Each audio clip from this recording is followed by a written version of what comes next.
The jet showroom buzzed with polished conversations, the kind reserved for people who wore their wealth like a second skin. Tyrell Jackson stepped through the glass doors in a plain hoodie and sneakers, a sharp contrast to the tailored suits and designer handbags around him. The receptionist barely glanced up. "Can I help you?" she asked, her tone laced with impatience. "Yes," Tyrell said, flashing a warm smile. "I'm looking to buy a jet." Her eyebrows rose slightly before she masked it with a forced smile. "Of course. Let me see if someone is available." Minutes ticked by as Tyrell stood near the reception desk, unnoticed by the sales staff who walked past him, engaging with other clients dressed for the part. He finally caught the eye of a salesman, Derek, who approached him with the kind of hesitant politeness that didn't quite conceal disdain. "Can I help you, sir?" Derek asked, his tone suggesting he didn't believe he could. "Yes, I'd like to see the models you have available. I'm interested in something sleek, fast, and fully customizable," Tyrell replied. Derek gave him a once-over, his gaze lingering on the hoodie. "We don't have brochures on hand, but I can email you the details if you'd like to come back, when you're ready." "I'm ready now," Tyrell said calmly. "I don't need brochures. I'd like to see what you have." Derek hesitated, clearly debating whether this was worth his time. Finally, he gestured toward a far corner of the showroom. "We have some entry-level options that might suit your needs." As Derek walked him over, Tyrell noticed the subtle sneers from other staff members and even a few customers. He could almost hear their thoughts. "He doesn't belong here." The jet Derek showed him was far from what Tyrell wanted. It was a smaller, older model, tucked away from the more luxurious options displayed under perfect lighting. "This one's a good starter plane," Derek said, barely hiding a smirk. "Affordable and practical." Tyrell chuckled softly, shaking his head. "I'm not looking for a starter plane. I want to see your top-tier options." Derek's smirk faltered. "Sir, those models require significant investment." "Do you know who I am?" Tyrell interrupted, his voice calm but firm. Derek blinked, clearly thrown off by the question. No, should I?" Tyrell reached into his pocket, pulled out his phone, and opened a search page with his name. He handed it to Derek, who hesitated before taking it. The screen showed article after article about Tyrell Jackson, a tech mogul with a net worth in the billions. Derek's face turned red as he scrolled through. I had no idea." I know," Tyrell said, his smile never wavering. "But you see, this isn't just about me. It's about how you treat people when you think they can't afford to be here." Before Derek could stammer out a response, Tyrell turned and walked out, leaving the room in stunned silence. His exit wasn't rushed or angry, it was deliberate, almost regal. But as he stepped outside, Tyrell's mind raced. He wasn't going to let this slide. By the time he got into his car, a plan had already started forming. Something big. Something they wouldn't forget. The next morning, Tyrell sat at his desk, scrolling through social media and planning his first move. The memory of Derek's condescension lingered, not as anger but as fuel. This wasn't about revenge, it was about making a statement. He leaned back, grinning as an idea took shape. Later that day, Tyrell returned to the jet showroom dressed in faded overalls, a straw hat perched on his head, and a fake southern drawl ready to go. He carried a small burlap sack, jingling it theatrically as he entered. The receptionist, the same woman as before, froze when she saw him. Tyrell tipped his hat, grinning wide. "Howdy, ma'am. I'm here to buy me one of them there fancy flying machines," he drawled. She blinked, visibly struggling to process what was happening. "Sir, are you sure you're in the right place?" "Right place? Well, I sure hope so," Tyrell said, holding up the burlap sack. "Got me some cash here, ready to make a deal." A ripple of suppressed laughter swept through the showroom as other staff and clients turned to watch. Derek appeared, his expression unreadable as he approached. "Sir, can I help you?" he asked cautiously. "Why, yes, you can.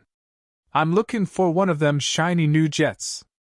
Got a big oil ranch down in Texas, need something to hop over to the next state real quick like." Tyrell said, playing up the accent. Derek's polite mask cracked for a moment, revealing irritation. Sir, jets are a significant investment. Are you certain you have the means to? Oh, don't you worry about that, Tyrell interrupted, dropping the sack onto a nearby table with a loud clank. Coins spilled out, along with a few crumpled bills. All there, partner. Now, let's see them planes. The room erupted in murmurs, some clients chuckling openly. Derek looked around, clearly uncomfortable with the attention. Sir, perhaps we could discuss this in private? He suggested, his voice tight. No need for all that, Tyrell said, waving him off. I like to do my business out in the open. Now, show me what you got. Derek hesitated but eventually led Tyrell to the same starter jet from before, now with an air of barely concealed contempt. This is one of our more accessible models, Derek said through gritted teeth. Tyrell walked around the jet, inspecting it theatrically. Well, it's nice, I reckon.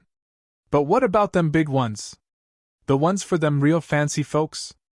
Those require significant financial planning and paperwork, sir, Derek said, his tone dripping with condescension.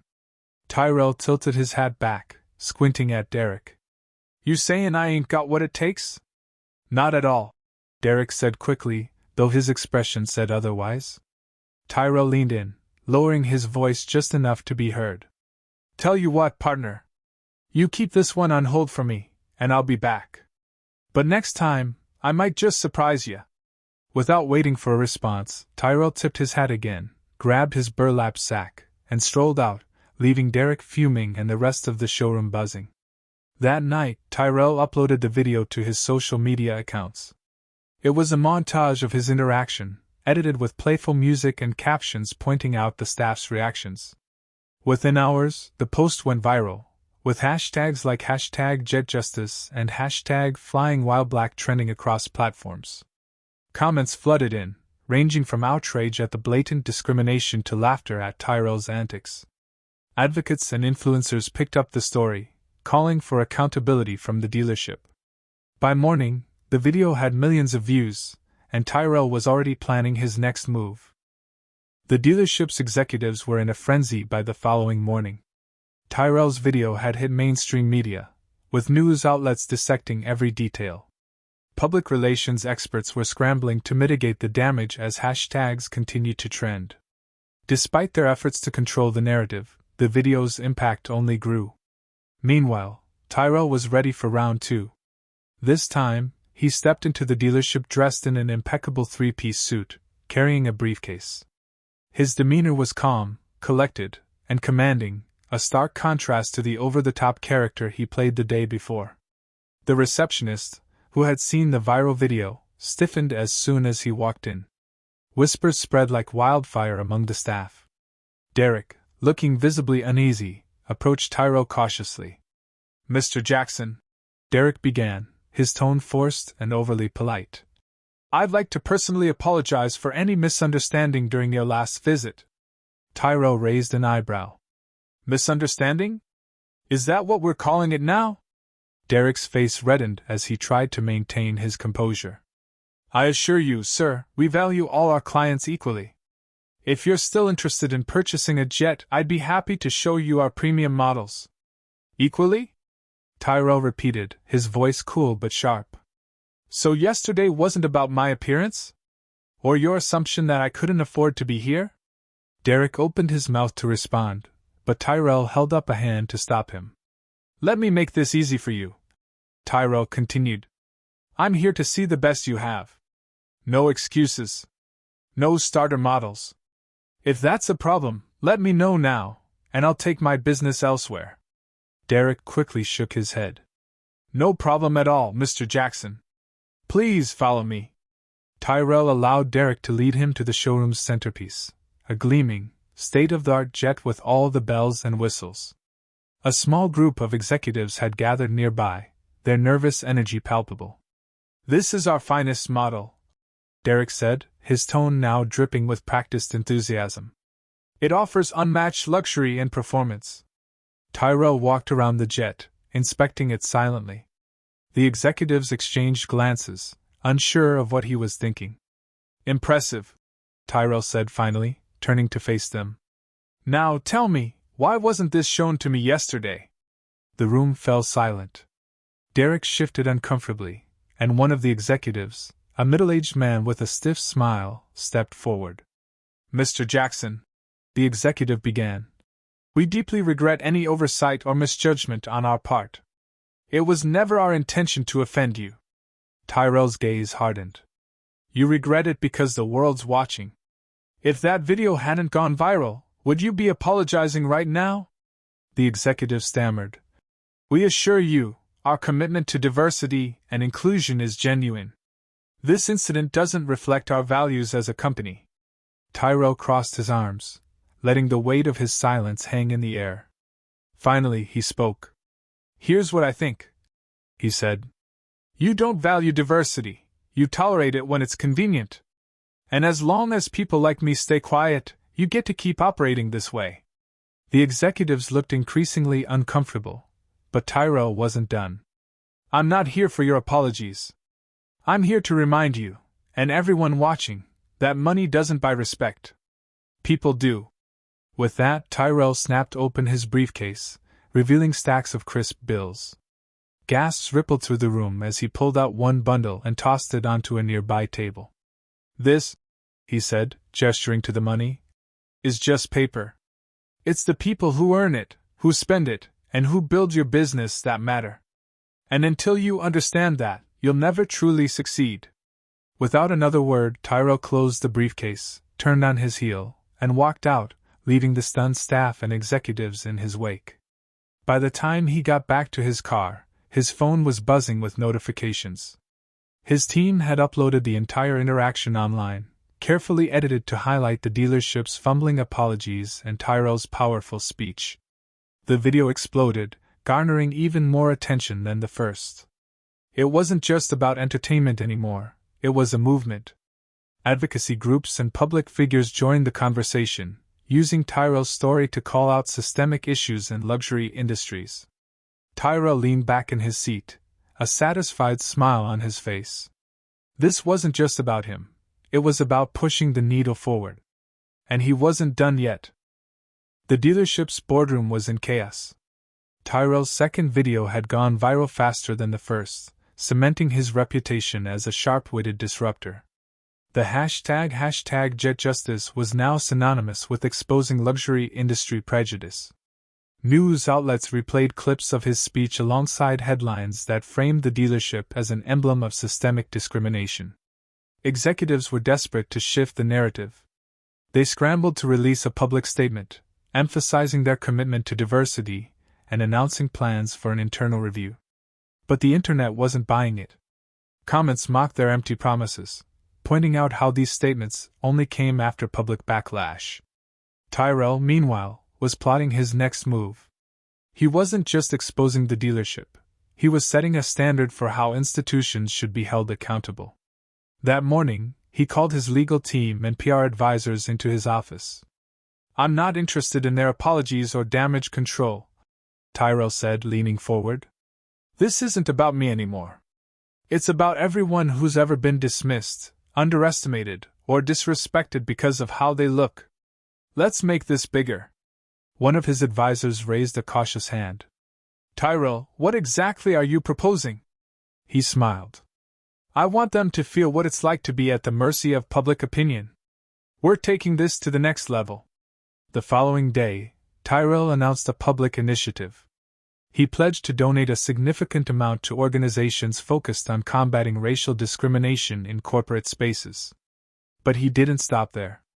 In a bold move, he invited other luxury brands to join him in an open dialogue about systemic bias within their industries. The internet exploded with support.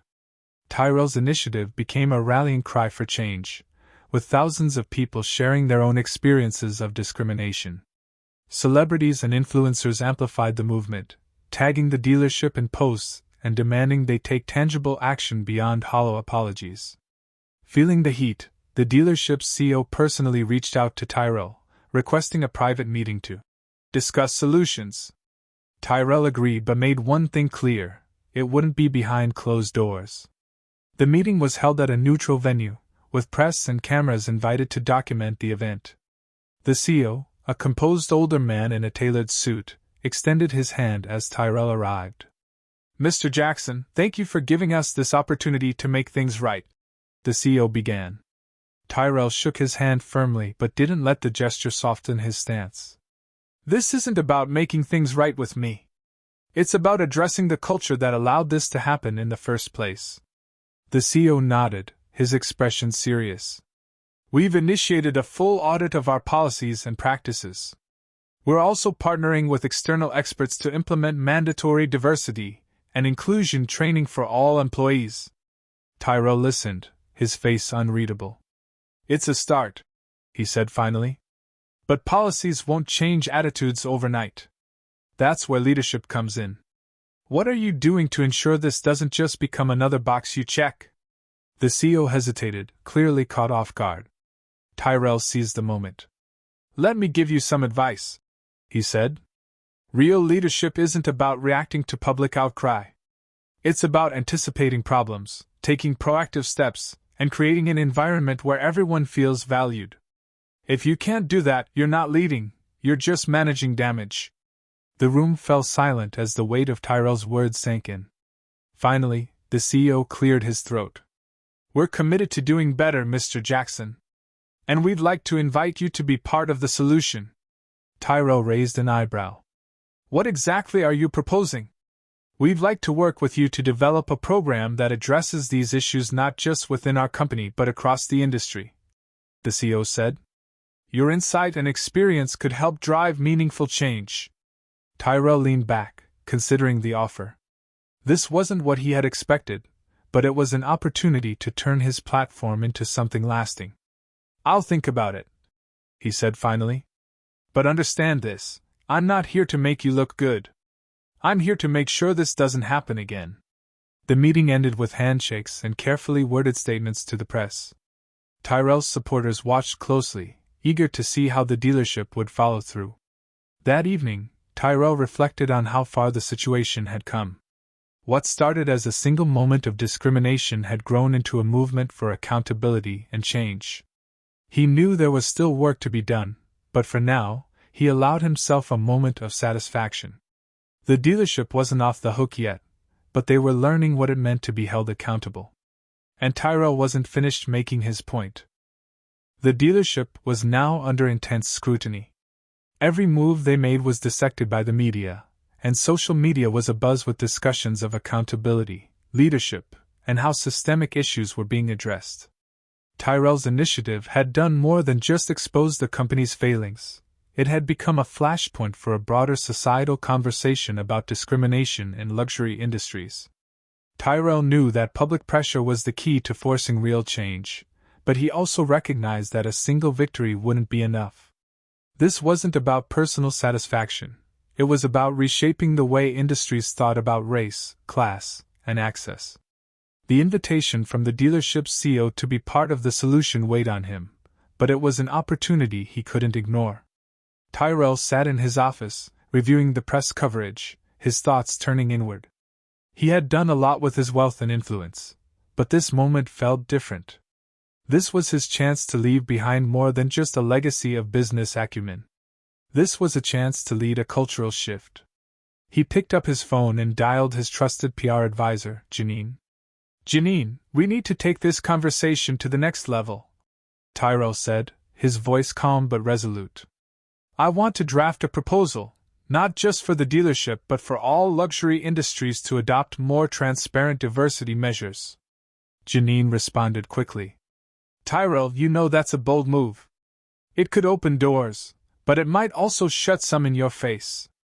"I'm not doing this for the doors," he replied. "I'm doing it for the people who don't get to walk through them in the first place." They discussed the plan at length, refining it until Tyrell was satisfied. He wasn't just proposing change, he was positioning himself as an advocate for accountability in corporate spaces. He drafted a public letter, addressed not just to the dealership but to every luxury brand that prioritized profits over inclusivity. The letter went live on all his social media channels the following day, demanding that brands be more than performative, in their diversity efforts. The response was immediate and overwhelming. Tyrell's call to action ignited a firestorm of support. Celebrities, activists, and business leaders alike rallied behind him, sharing the letter and demanding that the luxury industry take responsibility. But as quickly as the public rallied behind him, a new wave of opposition rose. Critics came out in full force, accusing him of virtue signaling, of using the issue for his own gain. Some pointed to his wealth, questioning how he could truly understand the struggles of those who didn't have his resources. Tyrell's phone rang constantly, his inbox flooded with both messages of support and vitriol. He knew this was part of the process. The pushback was inevitable. He took a deep breath and addressed the critics head-on. "You can call it virtue signaling if you want. You can attack my wealth, my background, my motivations. But the truth is simple: the system is broken, and I'm doing something to fix it." He stood firm, refusing to back down. "If you think this is about me, you're wrong. This is about the countless people who've been sidelined, ignored, or overlooked for far too long. I'm putting my money, my time, and my voice behind this, and I won't apologize for it." The response shifted after that. Slowly but surely, more and more people began to understand what he was trying to accomplish. The conversation started to focus less on his wealth and more on the systemic issues at hand. He was no longer just a billionaire, he was a leader in a movement for change. The dealership, meanwhile, had no choice but to follow through on their promises. They launched their diversity training program and began releasing monthly reports on their progress. But Tyrell didn't let them off the hook easily. He kept the pressure on, attending public forums and holding their executives accountable every step of the way. Months passed, and the dealership's internal changes started to take shape. Their staff began reflecting a broader range of backgrounds, and there were noticeable shifts in how customers were treated, no longer based on assumptions or appearances but on their actual purchasing power. But Tyrell knew this was only the beginning. He took a step back, reflecting on how far things had come. He had become a catalyst for a much-needed transformation. But the fight wasn't over. He had started something, but now it was about making sure it didn't stop with one company or one incident. It was about creating lasting change in an industry that had too often placed barriers in the way of diversity and inclusion.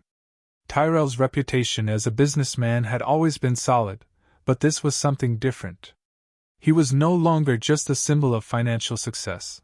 He was becoming a symbol of leadership and accountability, a role model for others in his position. He knew he couldn't do it alone, though.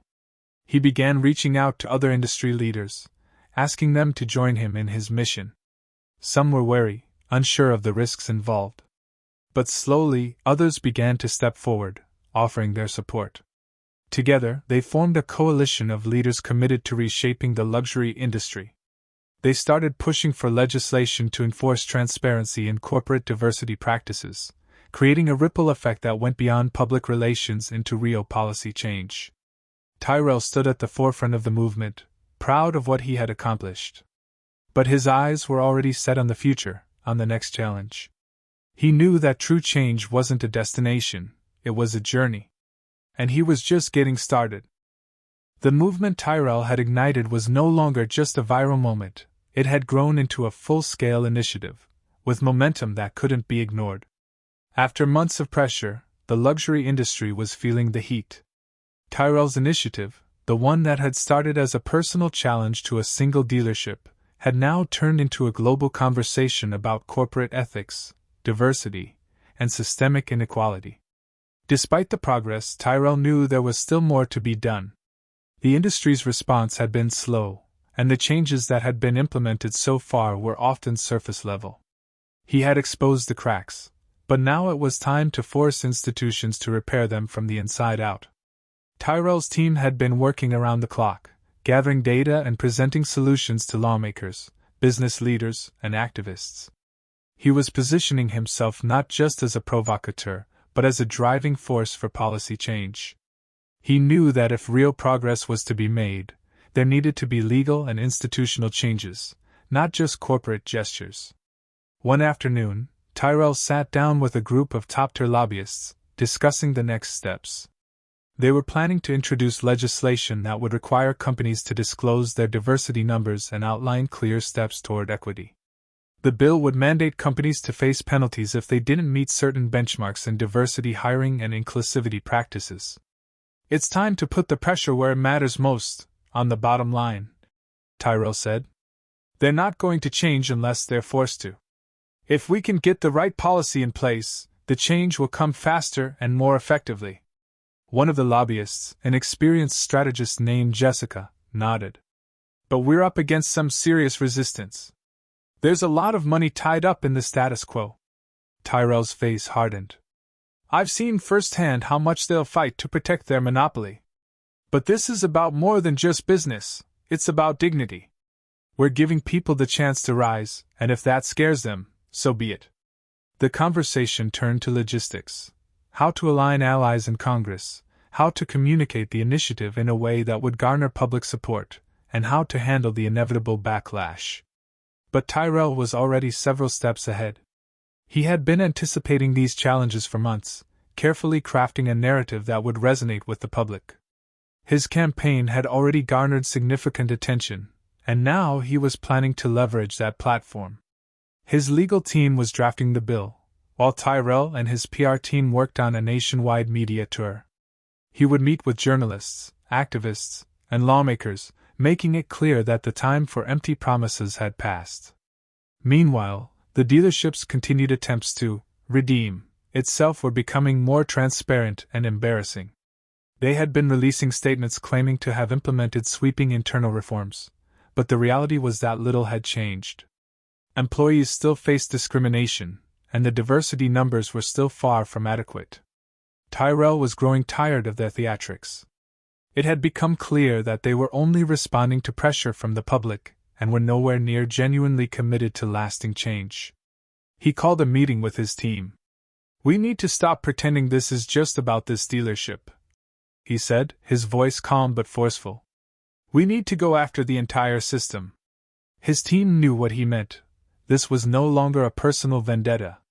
It was about exposing the broader cultural issues that allowed these kinds of discriminatory practices to thrive unchecked. Tyrell wasn't going to settle for half measures. The next day, Tyrell released a new video, one that was even more provocative than the last. He directly addressed the dealership's CEO, challenging him to provide proof of their efforts to hire more diverse candidates and implement systemic change. Tyrell didn't just want words, he demanded action. He made it clear that he would no longer be part of their PR games, calling for the company to open its books to an independent auditor for a full review. The internet erupted once again. This time, the backlash was not only directed at the dealership but also at the broader luxury industry. Tyrell's words had struck a nerve, and the discussion about corporate responsibility was gaining unprecedented traction. As the pressure mounted, the dealership was forced to concede, agreeing to a public audit and promising to implement a series of reforms. But Tyrell knew better than to believe their sudden willingness to cooperate. It was a calculated move to avoid further damage to their brand. In the midst of the chaos, Tyrell was invited to speak at a major conference on corporate ethics and diversity. It was a prestigious platform, and his speech would be watched by executives from some of the world's largest companies. Tyrell saw it as an opportunity to turn the tide in his favor. This wasn't just about demanding accountability. It was about pushing for a radical transformation in how business was done. When his turn to speak arrived, Tyrell stepped up to the podium, the weight of the moment pressing on him. He was calm, collected, but his words were heavy. "The systems that run our industries have been built on the backs of marginalized people," he began.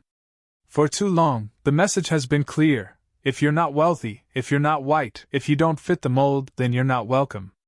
But it's time to rewrite the rules. It's time for a culture shift." He paused, letting the words sink in. "This is not about charity. This is not about doing the right thing as an afterthought. This is about creating a business model that thrives on diversity, that thrives on inclusivity. Because when you give everyone a seat at the table, that's when true innovation happens." The room was silent as Tyrell's words echoed in the air. He wasn't just talking about theoretical changes. he was advocating for a complete overhaul of the corporate landscape. "I'm not here to be a martyr. I'm here because I believe in what's possible. And I will not rest until we see real, sustainable change in our lifetime." The applause that followed was thunderous. Tyrell had made his mark once again, not just as a businessman, but as a leader for the future of corporate ethics. This was just the beginning of a new chapter, one where he would lead a charge for systemic change on a global scale. And as he walked off the stage, he knew that the fight was far from over. But he was more determined than ever to see it through. Tyrell's influence had now surpassed the borders of the luxury industry.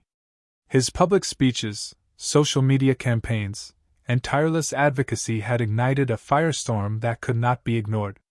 Corporations across the world were scrambling to respond, many sending letters of support for his initiatives, while others began to rethink their diversity and inclusion strategies. Some even attempted to take credit for progress that Tyrell had forced upon the industry. But the businessman was determined not to let them off the hook so easily. A week after his conference speech, Tyrell's legal team had successfully pushed through the legislation that would hold companies accountable for their diversity practices. The bill had received broad bipartisan support, though there had been plenty of resistance from powerful corporate lobbyists. However, Tyrell's public relations team had worked tirelessly to counter those attempts, framing the debate not as a partisan issue, but as a moral one. The narrative they built made it impossible for corporations to ignore. Tyrell stood at the forefront of this monumental shift, not just because of his wealth, but because of his relentless pursuit of fairness and accountability. Now, as he readied himself for a major meeting with some of the largest multinational companies in the world, he reflected on the journey that had brought him here. From a single encounter with a dismissive jet salesman to this, a chance to revolutionize the way businesses across the world operated, Tyrell had come a long way. However, there was still resistance, especially from the older, entrenched players in the industry. They had heard the rhetoric, felt the pressure, but continued to cling to outdated practices that perpetuated inequality. These companies were the ones Tyrell was targeting now. His legal team had uncovered the discrepancies in their diversity statistics, the hidden biases in their hiring practices, and the systemic roadblocks that kept people of color out of high-level corporate roles. One such company, a prestigious private jet manufacturer, had tried to avoid taking responsibility for its lack of diversity. They issued a public statement in which they pledged to do better but failed to provide any concrete details. Tyrell, unimpressed, decided to turn the heat up once again. He took to social media, calling them out directly, highlighting their hollow promises, and demanding transparency. "Words mean nothing if actions don't follow. Show us the numbers, show us the proof, or be exposed for the frauds you are," Tyrell wrote in a viral tweet that was shared millions of times. The response from the company came quickly, a promise to release their diversity report, but only after the public outcry had reached a fever pitch. The jet manufacturer was running damage control, but the damage was done. They had been caught in their lack of progress, and Tyrell's call for action had left them with no other choice but to comply. Meanwhile, Tyrell's campaign for better corporate accountability was gaining momentum. The legislation had passed, but the work was far from finished. Tyrell knew that true change would require more than just a piece of paper. It would require a cultural shift that was far-reaching and permanent. And for that, he needed to lead by example. He began making strategic moves, investing in companies that were genuinely committed to diversity, inclusion, and fairness. These investments were more than just business deals. They were part of a larger plan to create a new model for corporate responsibility. At the same time, Tyrell continued to hold companies accountable, using his platform to push for better practices. He collaborated with other influential figures in the business world, CEOs who shared his vision of a more inclusive corporate landscape. Together, they formed a coalition of like-minded leaders who vowed to lead by example and challenge the status quo. For Tyrell, it wasn't just about winning for himself, it was about winning for everyone. He understood that his success in business had come at a cost, but now it was time to use that success to lift others up. He didn't just want to change the world, He wanted to change the very structure that had allowed inequality to persist for so long. As the weeks passed, Tyrell's influence continued to grow. The media buzz surrounding his campaign had begun to shift public opinion. Consumers were now more aware of the companies that were trying to skirt responsibility, and they were no longer willing to let them get away with it. Public opinion was a powerful weapon, and Tyrell wielded it expertly. But not everyone was on board with Tyrell's vision. There were still skeptics, those who believed that his push for diversity and inclusion would ultimately harm the bottom line. They argued that businesses should focus solely on profitability and not be distracted by social causes. These voices grew louder as Tyrell's campaign gained traction, but Tyrell refused to be swayed. He knew that business could no longer operate in a vacuum, isolated from the societal issues that affected millions of people. Tyrell continued to engage with these critics, not with anger or hostility, but with a calm and unwavering confidence in his vision. He took every opportunity to explain how diversity and inclusion weren't just moral imperatives, they were business imperatives. Companies that embraced diverse teams, that fostered inclusive cultures, were the ones that thrived. Those that clung to outdated practices and ignored the need for change would inevitably be left behind. The pressure continued to mount on those who had resisted the changes. One by one, companies began to shift their stance, acknowledging the importance of diversity and pledging to make tangible changes. It was a slow process, but it was happening. Tyrell had ignited a movement that could not be stopped. And as he watched these companies begin to adopt better practices, he realized that his fight was no longer just his own. It was a collective effort, one that was changing the way the world did business. However, the battle wasn't over. There were still many hurdles to overcome, and Tyrell knew that the road to true equality in the corporate world would be long and fraught with challenges. But for the first time, he felt a sense of optimism. The gears of change were in motion, and Tyrell was at the center of it all, pushing relentlessly toward a future where business, fairness, and dignity were inseparable. Tyrell's story was far from over. The world was watching, and as he prepared for the next chapter of his journey, he knew that the legacy he was building would be one of lasting transformation, accountability, and most importantly, hope. As Tyrell's influence continued to reshape the corporate landscape, the world began to notice the tangible changes in various industries. The push for accountability, inclusion, and diversity was no longer a trend, it had become the new standard.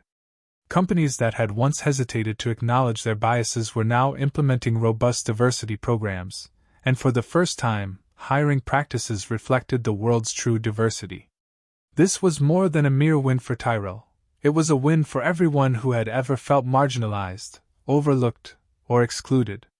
However, despite these victories, Tyrell remained keenly aware of the work left to be done.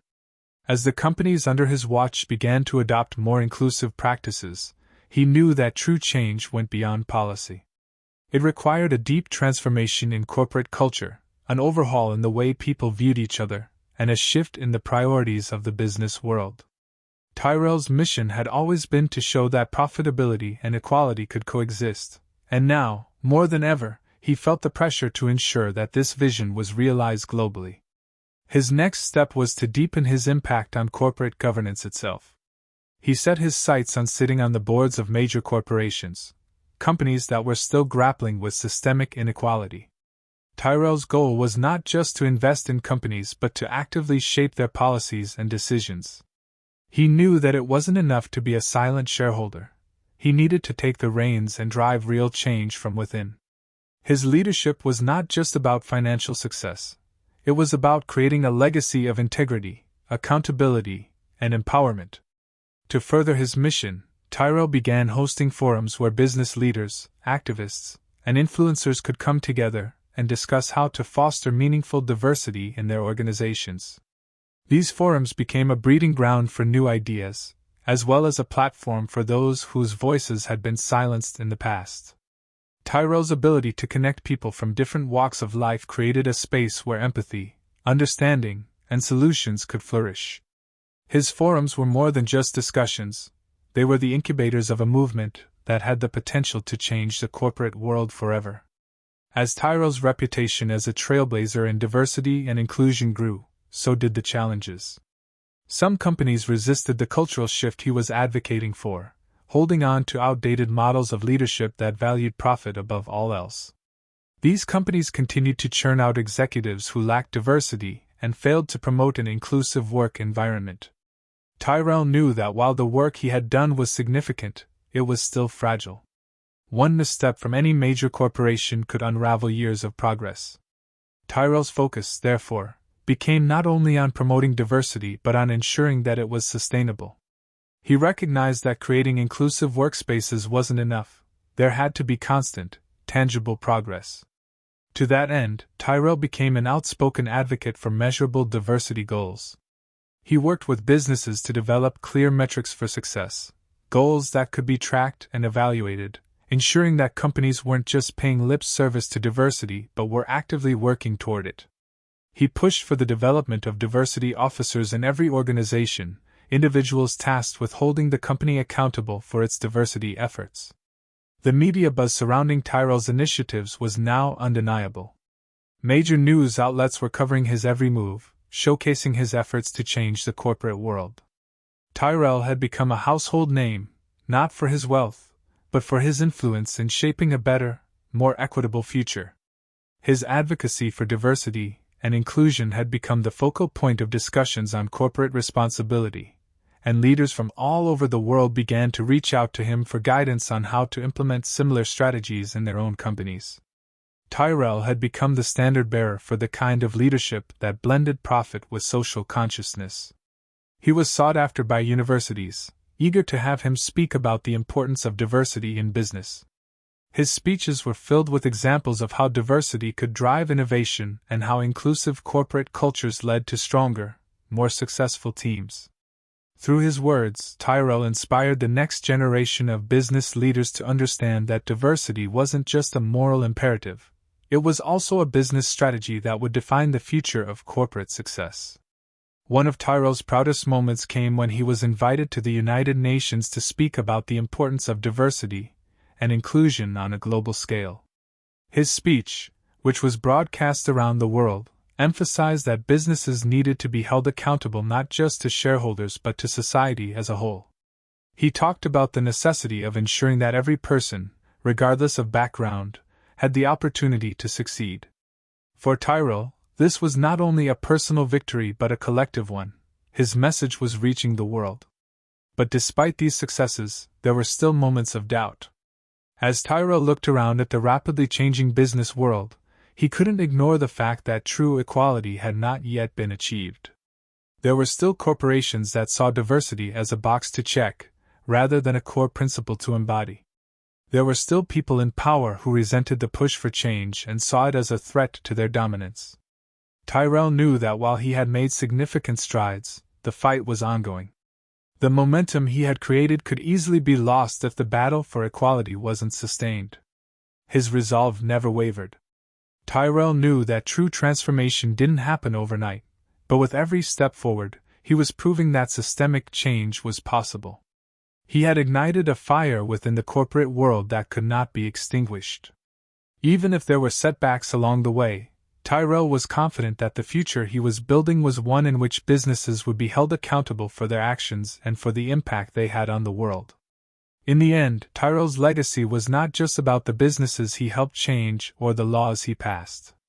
It was about the impact he had on people's lives, the countless individuals who now had the opportunity to thrive in a more inclusive, diverse, and equal environment. His story became a testament to the power of resilience, leadership, and unwavering belief in what was right. And as Tyrell looked toward the future, he knew that his journey was far from over.